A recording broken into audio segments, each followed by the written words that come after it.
መዳን በሌላ በማንም የለም እንድንበት ዘንድ ከሰማይ በታች የተሰጠን ስም ኢየሱስ ነው። ዛሬ 13 ነው 6ኛ ወር 2018 ጌታ ረድቶን በእግዚአብሔር ቸርነት በእግዚአብሔር በጎነት የእግዚአብሔርን ወንጌል እንናገራለን። እስኪ ከእግዚአብሔር ቃል አንድ ስፍራ እናንብ። ኢሳይያስ 53 ከቁጥር 1 ላይ እንዲህ የሚል ቃል አለ።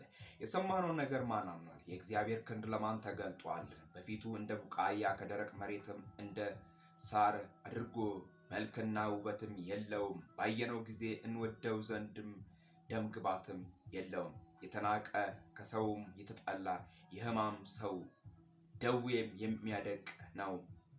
ሰውም ፊቱን እንደሚሰውርበትም የተናቀ ነው። እኛም አላከበርነውም። በእውነት ደዌያችንን ተቀበለ፣ ሕማማችንም ተሸከመ። እኛ ግን እንደተመታ በእግዚአብሔር እንደተቀሰፈ እንደተቸገረም ቆጠርነው ይላል።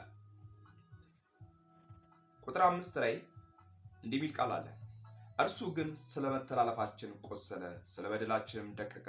የድህነታችን ተግሣጽም በእርሱ ላይ ነበረ፣ በእርሱ ቁስል እኛ ተፈወስን። እኛ ሁላችንም እንደ በጎች ተቅበዝብዘን ጠፋን፣ ከእኛ እያንዳንዱ ወደ ገዛ መንገዱ አዘነበለ። እግዚአብሔር የሁላችንንም በደል በእርሱ ላይ አኖረ። ተጨነቀ፣ ተሰቃየ፣ አፉንም አልከፈተም። ለመታረድ እንደሚነዳ ጠቦትም በሸላቾች ፊትም ዝም እንደሚል በግም እንዲሁም አፉንም አልከፈተም። ቁጥር 8 ላይ በማስጨነቅና በድፍረትም ተወሰደ፣ ስለ ሕዝቤ ኃጢአትም ተመቶ ከሕያዋን ምድርም እንደተወገደ ከትውልድ ማን አስተዋለው? በእውቀቱ ብዙ ሰዎችም ያጸድቃል፣ ኃጢአታቸውንም ይሰክማል። ስለዚህ እርሱ ብዙዎችን ይወርሳል፣ ኃያላንም ጋርም ምርኮንም ይካፈላልና። ነፍሱን ለሞት አሳልፎ ሰጥቷልና ከአመፀኞች ጋርም ተቆጥሯልና። እርሱ ግን የብዙ ሰዎችን ኃጢአት ተሸከመ፣ ስለ አመፃቸውም ማለደ ይላል። ኢየሱስ ክርስቶስ ስለኛ ሲል ይህንን አደረገ። ወዳጆቼ፣ ወንድሞቼ፣ ዛሬ ጌታን እንድታገለግሉ ጌታን እንድታመልኩ እድልን ያገኛችሁ ጌታ የረዳችሁ ኢሳይያስ በ53 ከቁጥር 1 እስከ 12 ባለው ላይ የእግዚአብሔርን ቃል እንዲህ እያለ ይተርካል፣ እንዲህ እያለ ይናገራል። የሰማነውን ነገር ማንስ አምኗል? እኛ አሁን ይህንን ያነበብነውን የሰማነውን ነገር ማንስ አምኗል? ማንስ አስተውሏል? እርሱ ግን እንደዚህ ሆነ።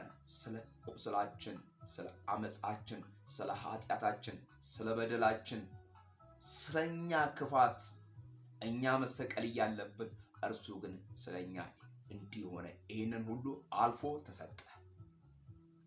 ማን አስተውሏል? ከናንተ ከሰው ልጆች ማን አስተውሏል? እውነትስ ይህንን አስተውለው ኖሯል? የሰው ልጅ ይህንስ ተገንዝበው ኖሯል? ይህንን እያወቀ ነው የሰው ልጅ እንደዚህ የሚሆነው? የእግዚአብሔር ክንድስ ለማን ተገልጧል?